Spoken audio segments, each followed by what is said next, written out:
G'day. I'm finally getting back to making these videos. I've been working like a madman on my house doing bushfire preparation and 10-12 hours a day, but that's done. And here we're back continuing this series talking about healthy masculinity, and I'm focusing especially on healthy masculinity in relationship to your partner. You know, being a strong man in yourself and being strong in your relationship with your partner. And I'm focusing on heterosexual relationships because that's what interests me most. Also because, and this is a complex point I won't go into too much, but there's a lot about men's fear of women. Whether you're a heterosexual man or a homosexual man, there's issues around fear of women that are predominant with men in our society that lead men to undermine themselves, and often to blame the women for it, but often we're undermining ourselves, undermining our own strength and self-respect and our own masculinity. So these videos are about that, and I've been talking about in past videos about being the child and coming into the man and talking about ways of doing that, and I've made reference to the ebook I have on my website, so download that. The focus is a little bit more broad. It's about your direction in life, your purpose in life, but I talk there about techniques for stepping into the kind of man you want to be. Excuse the blowflies. So today I want to move these videos along, make another point, and so the next step, I guess, in this discussion is the guys will say, well, how do I stop being the mummy's boy? Or how do I stop being the guy who's asking for permission to be myself? And, you know, being the child. I'm trying to step into the man, but I'm this little boy when I'm trying to be the grown, strong man. How do I make that step? Now, there are a bunch of things I could talk about and we'll talk about over the series of videos. Today I'm going to focus on, I guess, the conceptual beginning. The concepts you begin with to start this journey, because guys who are in people-pleasing mode are often stuck in an either-or kind of mode. Either I'm a people-pleaser or I'm an asshole. And so this is where you get this nice guys versus assholes, you know, sort of dichotomy.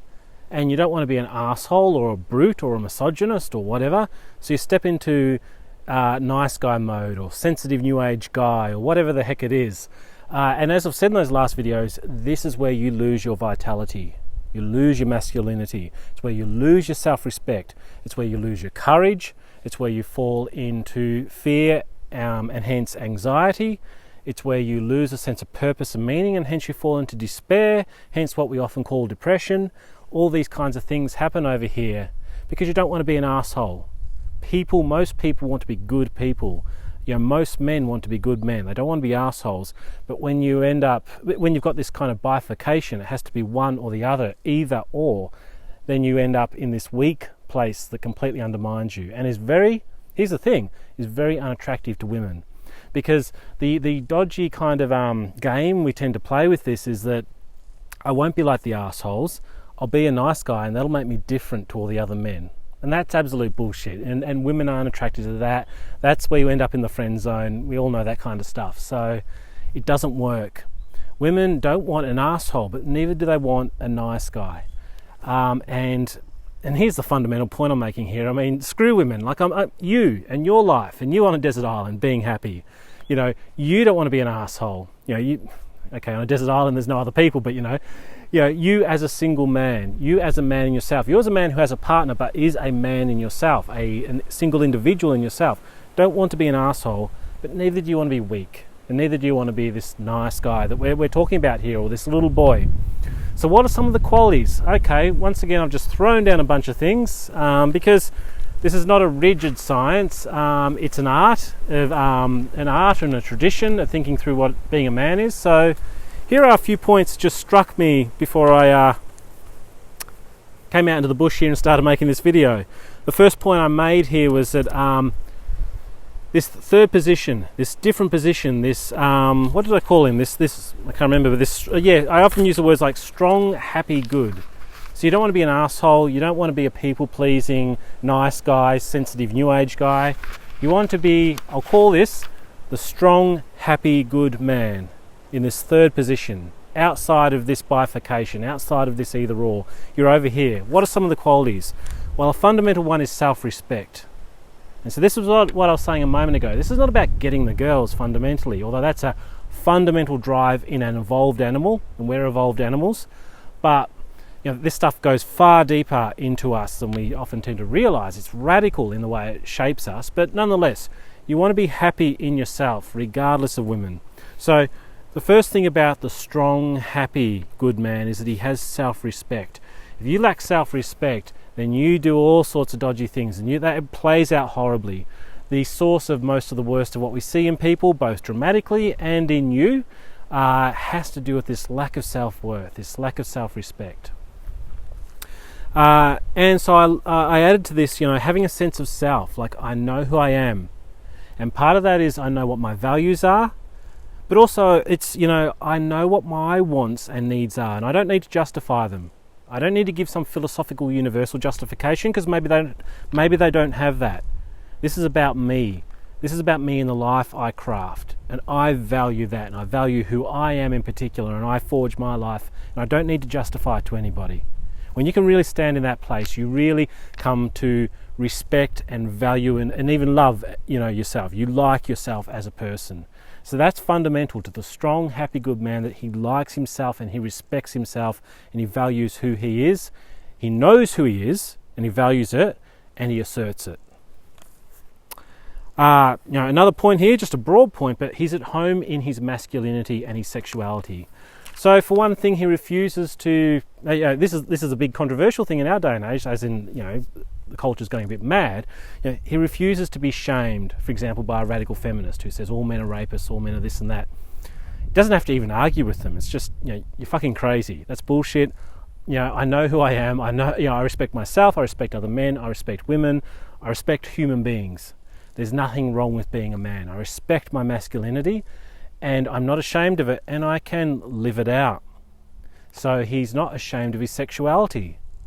He can live that out in a really healthy, strong way, in an assertive way. It's going to be different for different men, and different partners, different women are going to want different things from you around that. But nonetheless, you can be strong and assertive as a man in your social life, in your being, in yourself, privately, in bed. All these areas you can be, assertive and strong. You're comfortable in who you are. You're not ashamed of it. This is the big difference. You value it, respect it, or you just, in a less articulate sense, you're just comfortable in it versus this shame.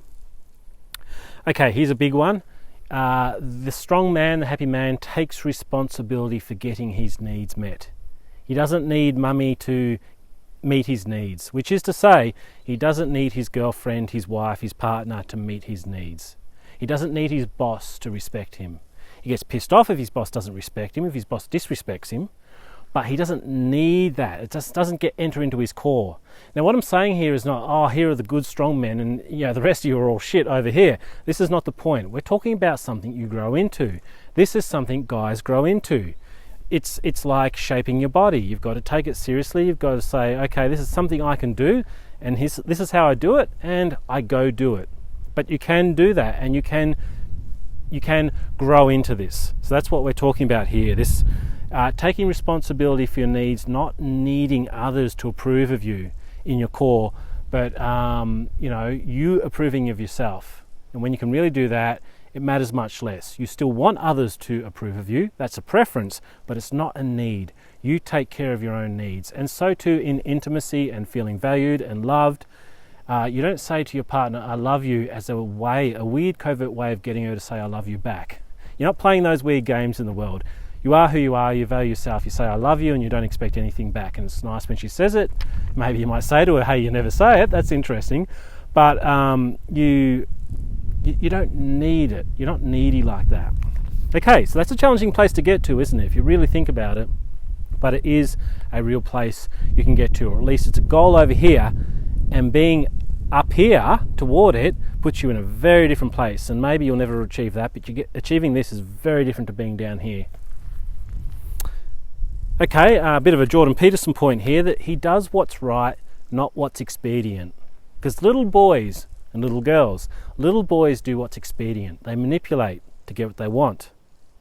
Men have principles.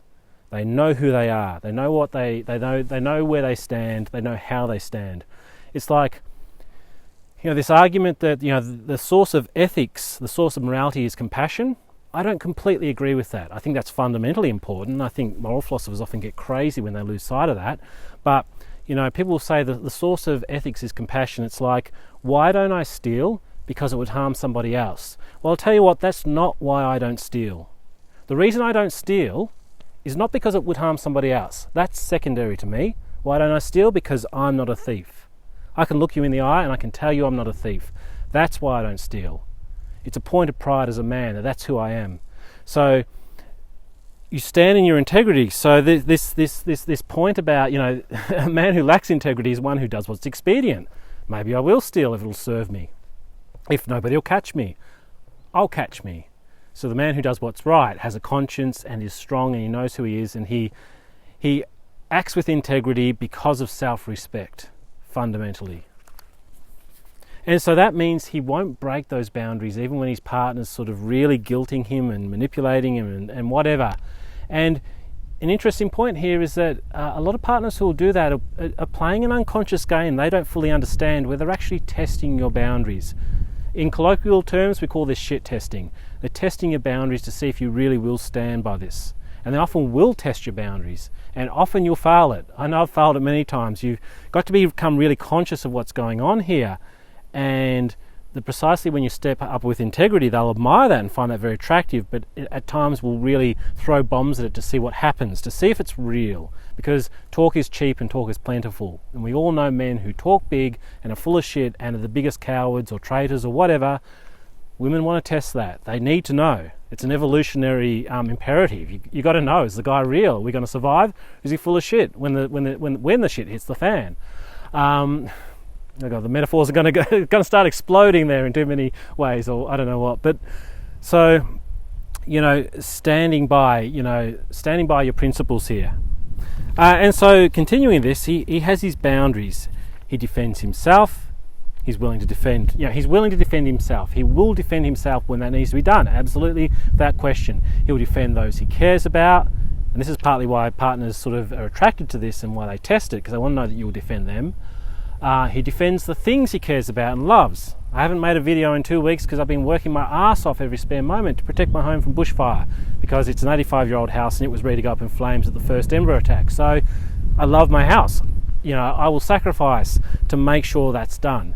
12 hours a day burning the fucking skin off my arms. That's I'm just having a joke with that, but it's real though. You defend the things that actually matter: home and hearth, your partner, your friends, yourself.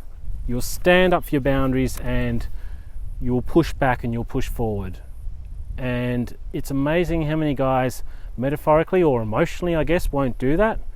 And I've heard therapists talk about that, doing exercises around that, and you actually physically push and you'll find the guy actually just sort of will keep giving in before he says stop, like where the line's here. Push back. Push your boundaries. A fundamental thing of being a strong man, a healthy man, a happy man is knowing your boundaries and being prepared to defend them. Because if you won't, you're a slave. Okay, he's clear, direct, he's honest, he expresses his feelings. Now, you choose your battles, of course. You be wise and prudent, but that's different from cowardice. When you don't speak your mind, it's out of prudence and wisdom. It's not out of cowardice. Those are two different things. Too often, we keep silent out of cowardice. This man is honest and direct. I don't love you anymore. I don't want this relationship. That's the truth. Being able to say that rather than spending the next 2 years kind of, I just don't feel like, I don't know, you're hurt by us breaking up. Okay, I'll stop. Okay, we can be back together. Taking 9 times to break up. He's honest with himself. It's scary to be like that with yourself and with others, but he does it because it's the truth. He stands by the truth because he knows the truth makes the world better, because he knows it makes him happy and strong. It makes him a better man for other people. So this man who's strong and happy, he's direct, he's honest, he's truthful. He plights his troth. Okay, a couple more points. He can love without taking over, without fixing, without caretaking, without rushing in. Because often, guys have been raised to take care of mummy when they were little, because mummy was neurotic, mummy was very unhealthy emotionally, and she was a tyrant, and she punished in emotional terms like guilt or whatever it was. or she was just upset all the time and depressed, and a little boy had to take care of her. And he's learned that that's the only way he'll get any validation and value from others, because mum wasn't attentive really. She was highly emotional. She might have been staring at him the whole time and spurting out emotions, but she wasn't, in a really properly healthy way, attentive to him in himself like a parent should be. Too many guys have had that experience, and they often don't realise it at first until we unpack it a bit.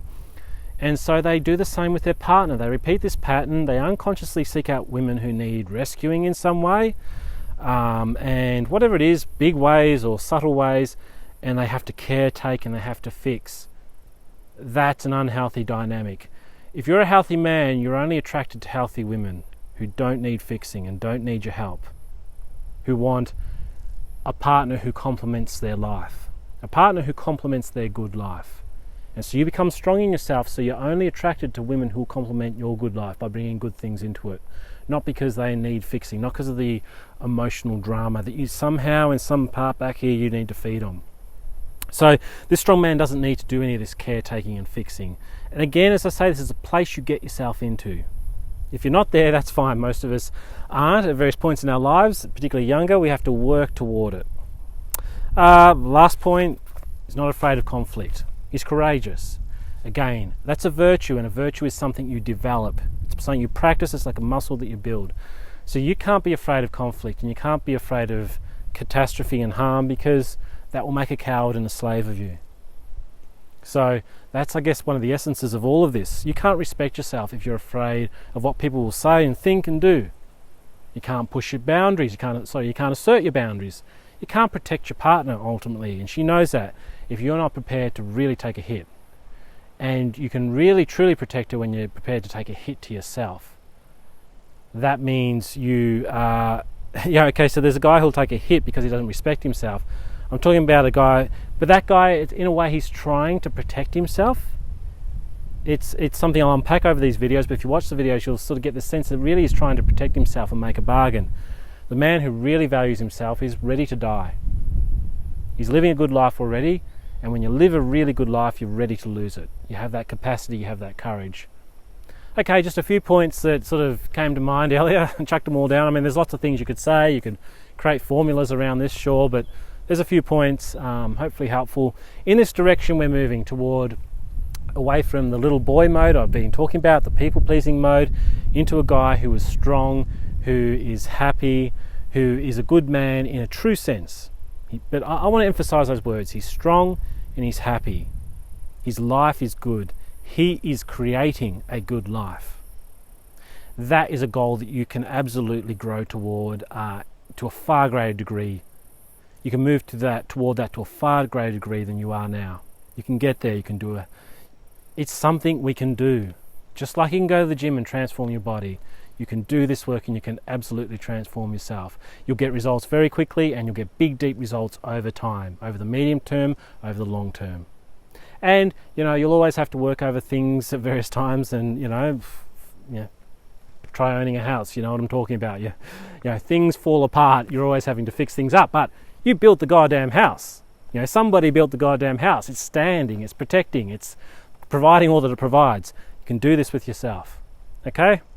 Have a good Boxing Day, the rest of it, and I'll keep these videos up now.